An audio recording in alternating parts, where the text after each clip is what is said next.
Hi guys! It's me again. Guys, I'm 50 years old! Nag-celebrate nga pala ako ng 50th birthday ko nung last April 7, 2025. And gusto ko lang sanang mag-unboxing as a 50-year-old woman. Ibang klase yung pag-unboxing na magaganap ngayon sa akin. Instead of yung mga regalo na natanggap ko. Thank you sa mga nagbigay. Ibang klaseng unboxing ang gagawin ko. Okay? Ang i-unboxing ko ay dyan, mga maintenance sa 50-year-old woman. Okay guys, kasi actually every 3 months, nagkakaroon ako ng tinatawag ko na executive check-up. Kasi every 3 months, yung pagbibigay sa akin ng mga maintenance ko sa hospital na pinag-check-upan ko. Ngayon, gusto ko, every now and then na-check nila yung laboratory ko. Lahat nagpapalab talaga ako at all. Kasi, syempre, lagi ko itong sinasabi sa sarili ko, sa mga pamilya ko, sa mga nakakakwentuhan ko, sa colleagues ko, sa mga friend ko, prevention is better than cure. So ngayon, syempre, andito naman tayo sa Qatar, meron naman tayo insurance, salamat naman, at nagbabayad tayo, pero sobrang konti lang kung ikukumpara mo naman sa babayaran natin sa Pilipinas, no, pag nagkaroon ka na ng sakit talaga totally.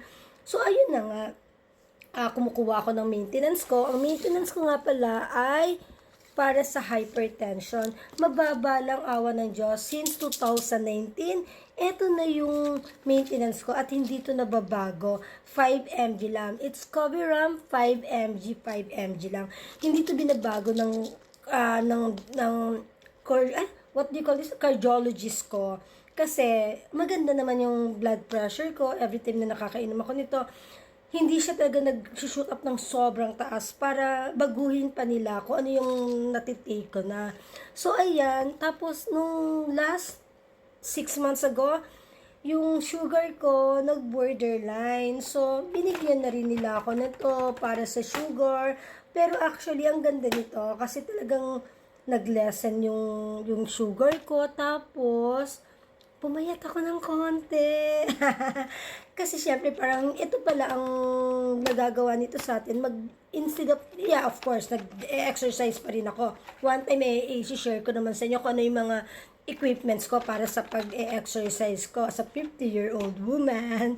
Ayun. Tapos ito, iniinom ko siya, nag-lessen yung ano ko, nagbaba yung timbang ko. Kasi nga, parang nawalan ako ng appetite. Pero kumakain pa rin ako, haler. Pero hindi na ganun talaga kadami. Tapos, yun na nga, nagkaroon ako ng, anong tawag doon, yung nangangating ilong, allergy. Grabe. So, binigyan din nila ako nito. Tapos, binigyan din ako ng nasal spray. Actually, hindi ko ito ginagamit. Kumukuha lang ako nito. Pero, pinapadala ko kay Isabella kasi meron din siya ganong tubanes na sakit. And one more thing guys, di ba naalala niyo yung mga last kong vlogs, yung mga last kong content na kailangan ko talaga ng melatonin, so hindi nag-work sa akin. Sorry min, sa binigay mo hindi ko na siya ginagamit, pero thank you pa rin sa effort ng pagbigay mo sa akin. So nag-asa ko sa doctor ko kung ano yung tama. Binigay nila sa akin to. And yes, it's effective. So ano naman, wag naman una-una lang, no? Pero effective siya, to be honest. Ayun lang, eto lang yung mga instead of gifts, unboxing. Ito yung mga i-unbox ko. Ito lang, share ko lang sa inyo. Every 3 months, ang maganda kasi sa Usapa, yung 3 months na yung binibigay nila sa aking gamot. Ayun, tapos wait, I will show you something. Tapos nagpa-laboratory nga ako. Ito yung mga kailangan ko i-laboratory. Nagpa-lab na ako. Pero supposed to be kahapon ko makukuha yung result. Pero since may work ako, baka mamaya, since day off ko today, mamaya ko kukunin yung result ng laboratory ko.